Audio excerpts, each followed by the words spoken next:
السلام علیکم، میں ہوں فیل ملک اور آپ دیکھ رہے ہیں سرکار۔ When professionals run into problems with Pakistan politics then it's everybody's principle stance. یعنی جب جو پروفیشنلز ہیں، یعنی جن کا کام ہے کرنا، جب وہ کسی مشکل میں پڑ جاتے ہیں، جب ان کو کوئی پریشانی لاحق ہو جاتی ہے پاکستانی سیاست میں، تو پھر ہر کوئی یہ کہتا ہے کہ نہیں، یہ تو میرا اصولی موقف ہے۔ تو ہم پاکستان کی تاریخ میں بہت دور نہیں جاتے ہیں، قریب قریب ہی دیکھتے ہیں کہ پاکستان میں یہ پرنسپل سٹانس جو ہے سب نے اختیار کیا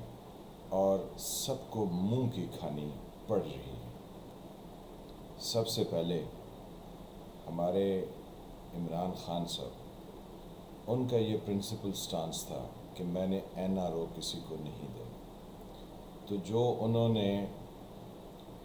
چند دن پہلے صدارتی آرڈیننس، جس کی انہوں نے بہت زیادہ سپورٹ کی اور جس کو انہوں نے جاری کروایا، تو انہوں نے سب کو این آر او دے دیا۔ یعنی جن پر کیسز تھے ان کو بھی این آر او ہو گئے، ان کے کیسز اب ختم ہو رہے ہیں۔ اور جو ان کی حکومت میں آٹے میں، چینی میں، دوائیوں میں اور نہ جانے کتنی کتنی چیزوں میں انوالو تھے، ان سب کے این آر او ہو گئے اور وہ سب اس سے مستفید ہو گئے۔ تو یہ عمران خان کا پرنسپل سٹانس جو ہے وہ ان کے ہاتھ سے نکل گیا، ان کو منہ کی کھانی پڑی۔ پھر ابھی جو D G I S I کا معاملہ چل رہا ہے، اس پر بھی پرنسپل سٹانس ہے۔ ان کے وزیر با تدبیر جو ہے وہ یہ کہتے ہیں کہ اب قانونی معاملات کو فالو کیا جائے گا، یعنی قانونی طریقے سے اپوائنٹمنٹس یا ٹرانسفرز اینڈ پوسٹنگس ہوں، کیونکہ اپوائنٹمنٹس تو نہیں ہے، وہ ٹرانسفر اینڈ پوسٹنگس۔ تو کیا آیا، جو پہلے بلٹ فائر کر دیے گئے، یعنی جو آرڈرز آ گئے پوسٹنگ کے اور جو پبلک بھی ہو گئے، تو وہ کیا غیر قانونی ہے؟ یہ بحث ابھی چل ہی رہی تھی، تو جناب ایک اور پنڈورا باکس جو ہے وہ کھل گیا، اور وہ میڈیا میں ان لوگوں نے کھولا جو اس اسٹیبلشمنٹ کے بہت قریب کئی سالوں سے کام کر رہے تھے۔ تو انہوں نے کہا کہ جی عمران خان صاحب جو ہیں وہ ان کے پاس سمری آ گئی ہے، اور جناب اب جو ہے معاملہ سنبھل گیا ہے، اور اب یہ ہونے جا رہا اور اب وہ ہونے جا رہا۔ پھر ایک اور حمایتی جو کہ اسٹیبلشمنٹ کے ساتھ ہی بہت سالوں سے کام کر رہے تھے، انہوں نے کیا فرمایا کہ وزیر اعظم صاحب اس سمری پر جن لوگوں، یعنی جن 3 لیفٹیننٹ جنرلز کے نام ہیں، ان کے انٹرویو کرنا چاہتے ہیں، اور انٹرویو کرنے کے بعد وہ کسی ایک کو سلیکٹ کریں گے، اور یہ بھی پاسبلٹی ہے کہ اگر وہ کسی کو سلیکٹ نہ کریں تو پھر وہ نئی سمری ڈیمانڈ کریں۔ تو پھر ایک اور ہیں جو کہ اسٹیبلشمنٹ کے ساتھ کام کرتے ہیں، انہوں نے پورے 1 گھنٹے کا پروگرام بھی کیا، اور انہوں نے کہا کہ اسٹیبلشمنٹ نے کوئی سمری وزیر اعظم آفس کو نہیں بھیجی۔ تو ہمیں آج یعنی 15 تاریخ سٹارٹ ہو گئی ہے، تو ہمیں یہ اندازہ ہوا کہ 15 تاریخ کے سٹارٹ ہونے تک نہ کچھ سمری آئی ہے اور نہ ہی کوئی انٹرویو والی بات ہے، بلکہ یہ سب منہ کی کھا رہے ہیں۔ منہ کی کیسے کھا رہے ہیں کہ جناب اب فیس سیونگ جو ہے وہ پرائم منسٹر کو اویلیبل نہیں ہے۔ تو جو اسٹیبلشمنٹ فائر کر چکی ہے، کیونکہ D G I S I کی جو آئی ایس پی آر نے خبر یا پریس ریلیز جاری کی، وہ نارملی نہیں ہوتی ہے، بلکہ وہ منسٹری آف ڈیفینس یا پرائم منسٹر کا آفس جو ہے وہ اس کی اناؤنسمنٹ کرتا ہے۔ تو یہاں پر بھی ایک کیچ 22 کی سی پوزیشن ہے۔ کیچ 22 کا مطلب ہے کہ ایک ایسی ڈیفیکلٹ سچویشن کہ جس کو ہم سمجھ نہیں پاتے ہیں۔ اب یہ نہ جانے کب سے اور کہاں سے اور کس لمحے سے ہوا کہ آئی ایس آئی جو ہے اس کا جو باس ہے، یعنی D G I S I, وہ پرائم منسٹر کو رپورٹ کرے گا۔ ماتحت ہوگا وہ آرمی چیف کے، اور آرمی چیف کے کہنے پر ہی وہ یعنی اس کا دیا ہوا نام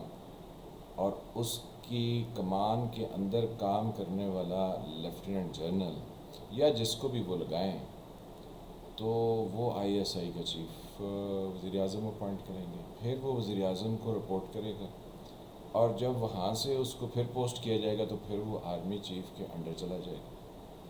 تو یہ کھچڑی جو ہے یہ کسی کو سمجھ نہیں آتی ہے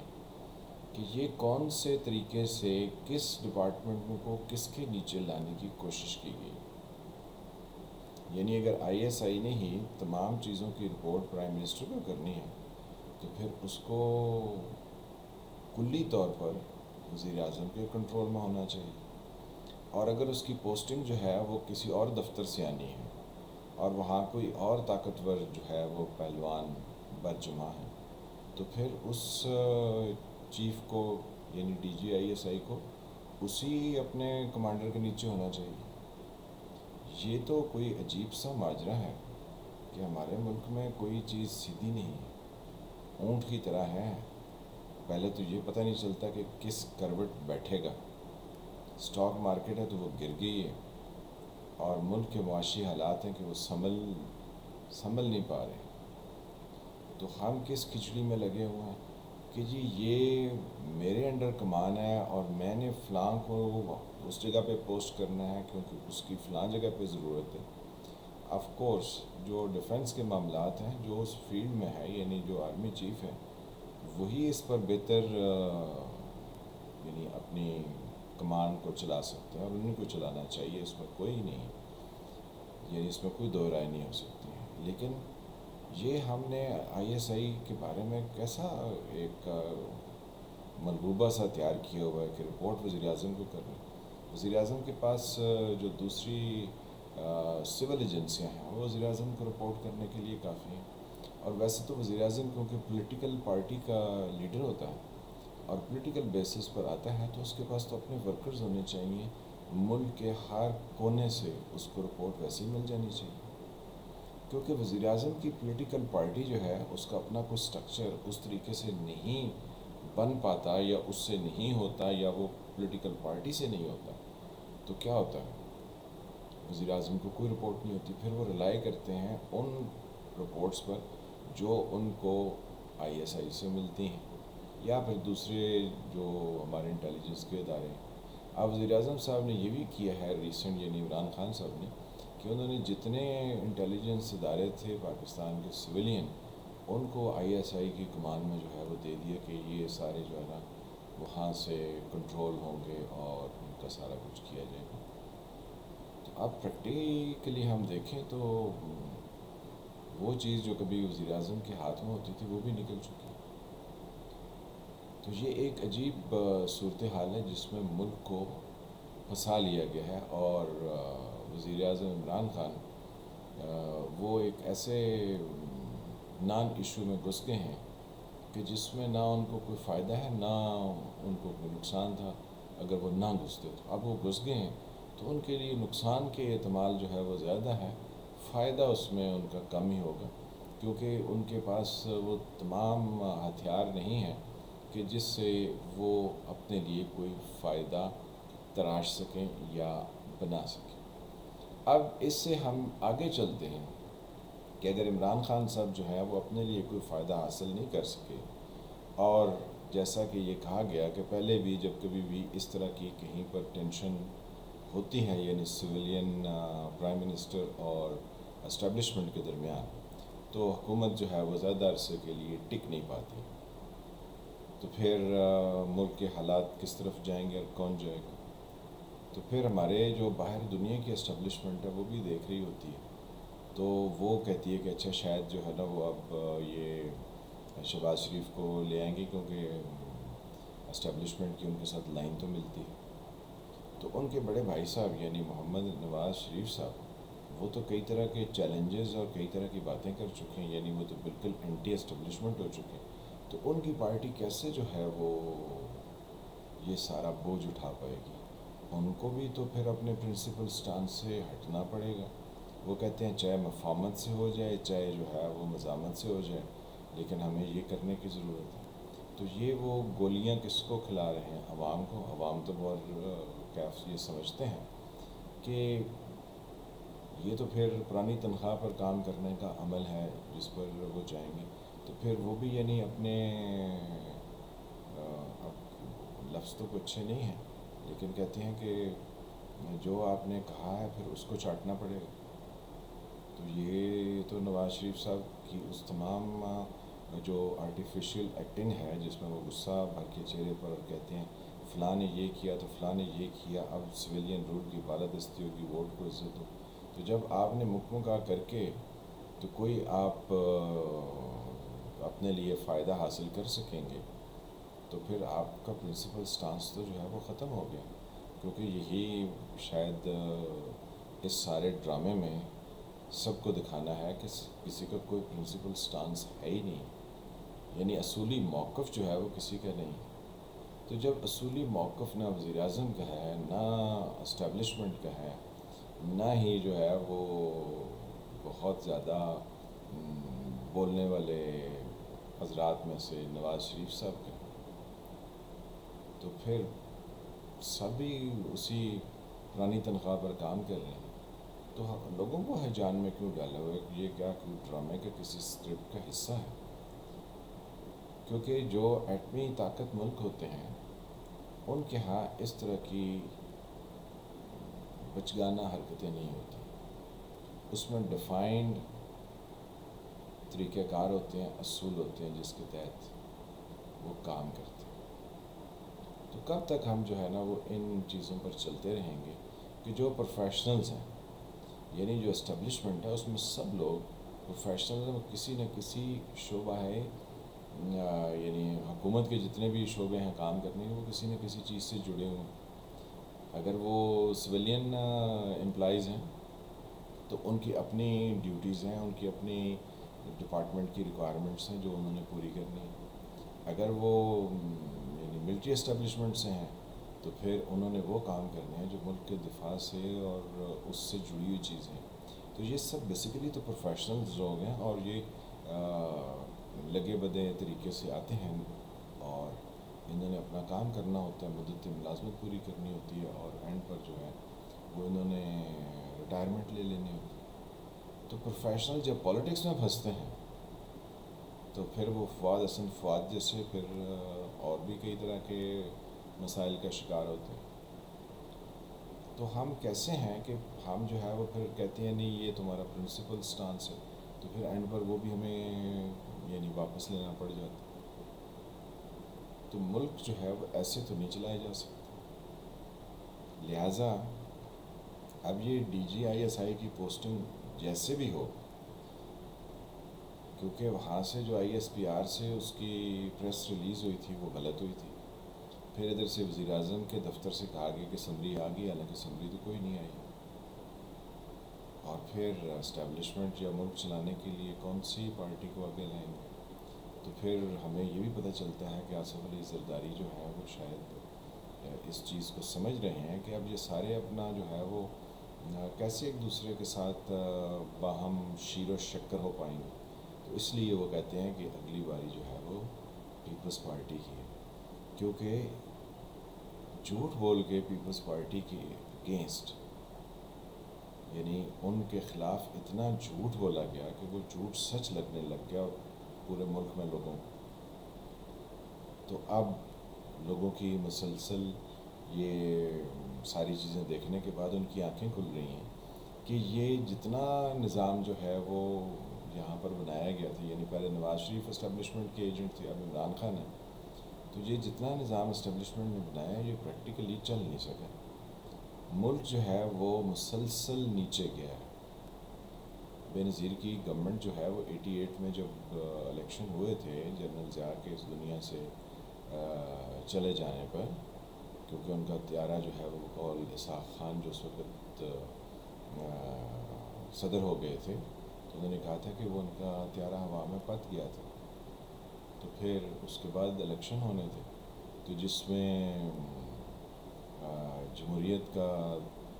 ایک میڈل جو ہے وہ اسلم بیگ صاحب کو بھی دیا گیا تھا جو وہ سنبھال نہیں سکے تھے. تو پریکٹیکلی یہ ساری چیزیں جو ہیں وہ ہمیں پتہ چلتی ہیں کہ 90 کے بعد سے لے کر اب تک جو ہے وہ ملک نیچے ہی نیچے گیا، یعنی اخلاق میں اور بہت ساری چیزوں میں تو پہلے ہی نیچے چلا گیا تھا۔ جنرل ضیاء صاحب کے دور میں کلاشنکوو آ گئی، شدت پسندی آ گئی، نواز شریف جو ہے وہ پیسے لے کے لوگوں کو خریداری کر کے تو لوٹے بنا رہے تھے، چھانگا مانگا میں لے جا رہے تھے۔ تو یہ ساری گراوٹ تو پہلے ہی ہو چکی تھی، کیونکہ اس سارے کی ٹریننگ جو ہے وہ ایک دن میں تو نہیں ہوئی تھی نا، نواز شریف کو باقاعدہ ٹرین کیا گیا تھا۔ پھر عمران خان صاحب جو ہیں وہ لیٹ 80s میں ٹریننگ پر بھرتی کر لیے گئے، تو پھر ان کو ٹرین کیا جاتا رہا، تو الٹیمیٹلی ان کا ڈھول جو ہے وہ اب چرائے میں پھٹ چکا ہے۔ تو یہ جتنا کچھ جو ہے وہ کیا گیا، تو یہ جو ایک قدرتی طریقے سے پولیٹیکل ایولیوشن کا پروسیس ہونا تھا وہ نہیں ہونے دیا گیا، تو ملک جو ہے وہ بہت سارے بحرانوں میں گھرا ہوا ہے۔ تو اللہ ہمیں سمجھنے کی اور سوچنے کی توفیق عطا فرمائے کہ ہم کب تک جو ہے وہ اس طرح کے نظام بناتے رہیں گے۔ دنیا کو ذرا آنکھ اٹھا کر دیکھیے کیسے نظام چل رہے ہیں اور کس طریقے سے وہاں کی ڈیولپمنٹ، معاشرے جب ڈیولپ کر جاتے ہیں نا تو پھر چھوٹی موٹی ہینکی پینکی چلتی رہتی ہے، لیکن جب معاشرے ہی ڈیولپ نہ کر پائے، آپ کے ملک میں دیکھیں ایجوکیشن کا کیا حال ہے، آپ اپنے ملک میں لوگوں کی لائلٹی کا حال دیکھیے۔ لوگوں کی لائلٹی جو ہے وہ بیسیکلی اروڈ کر دی گئی ہے۔ کیوں کر دی گئی ہے؟ کہ لوگ کہتے ہیں اور نہیں کوئی قانون پر عمل کرتے ہو تو ہم سے کیسے کروا سکتے ہو؟ تو پیپل آر ریبیلیس اینڈ ریونجفل۔ تو ان ساری چیزوں کو وہی لوگ دیکھ سکتے ہیں جو معاشرے کو تبدیل کرنے کا اور معاشرے کے اندر جو ہے ایک ڈیولپمنٹ کے پروسیس کو آگے لے جانا چاہتے ہیں۔ تو جنہوں نے اپنی دولت بھرنی ہے اور جزیرہ خرید لینا ہے اور پھر کہیں اور چلے جانا ہے اور پھر کہیں چین آف ریسٹورنٹس بنا لینی ہے، تو ان کو کیا غرض کہ ملک کس طرف جا رہا ہے؟ ملک کے حالات کو سمجھنے کے لیے ملک کے لوگوں کو آگے بڑھنا ہوگا۔ جب تک آپ جو ہے وہ ہر چیز سے الوف رہیں گے، یعنی لا تعلق رہیں گے، آپ کا اس سے آپ کہیں گے ہمارا کیا جاتا ہے، الیکشن ہوتا ہے تو ہم چھٹی کر کے پکنک منانے چلے جائیں گے۔ جو شہروں میں دیہات میں ہیں تو وہ کہتے ہیں الیکشن ہو رہا ہے تو ہم نے کون سا جو ہے نا، ہمیں کوئی پیسے جیسے دے گا تو ہم اس کو ووٹ ڈال دیں گے، ورنہ ہم ووٹ ہی نہیں ڈالتے۔ تو جب تک ہم اس طریقے سے سوچتے رہیں گے تو ہم اپنے ملک کی تباہی کے سامان خود پیدا کرتے رہیں گے۔ تو اللہ ہمیں سوچنے اور سمجھنے کی توفیق دے۔ یہ جو پوسٹنگ کے معاملات ہیں یہ کسی کے کنٹرول میں نہیں ہے، یہ سب ہماری تباہی کا باعث بن رہے ہیں، ہماری بدنامی کا باعث بن رہے ہیں۔ یہ جتنا جلدی ہو سکے اس جھنجھٹ سے سب کو باہر نکل آنا چاہیے، لیکن اب دیکھتے ہیں کہ یہ کیسے باہر نکلتے ہیں۔ یعنی تھوڑی سمجھ بوجھ جو ہے وہ اگر اس کا مظاہرہ کیا جائے تو یہ it's a matter of few hours یہ سب اس میں سے باہر آیا جا سکتا ہے۔ لیکن اس کے بعد کیونکہ ہر کوئی دوسرے پر نگاہ رکھے ہوئے کہ کون جو ہے نا وہ میری انکروچمنٹ کو آ کے ختم کرنے کی چکر میں، تو انکروچمنٹ تو سب نے کی ہوئی ہے اس معاشرے میں، چھوٹے سے چھوٹے، بڑے سے بڑے نے کیے، بڑے نے زیادہ کی ہوئی ہے، چھوٹے نے کم کی ہوئی ہے۔ انکروچمنٹ ہر جگہ چل رہی ہے۔ انکروچمنٹ کا مطلب ہے تجاوزات۔ تو سب اپنے اپنے دائرہ کار سے باہر نکل کے دوسرے کے دائرہ کار پر تجاوز کیے بیٹھے۔ سوچنے کا عمل ہے۔ آپ بھی سوچئے، ہم بھی سوچتے ہیں اور دیکھتے ہیں کہ ملک کس طرف جا رہا ہے۔ شاید ہم کوئی بہتر انداز سے چیزوں کو حل کر سکیں۔ ملتے ہیں کسی اگلے ویلاگ کے ساتھ، تب تک کے لیے خدا حافظ۔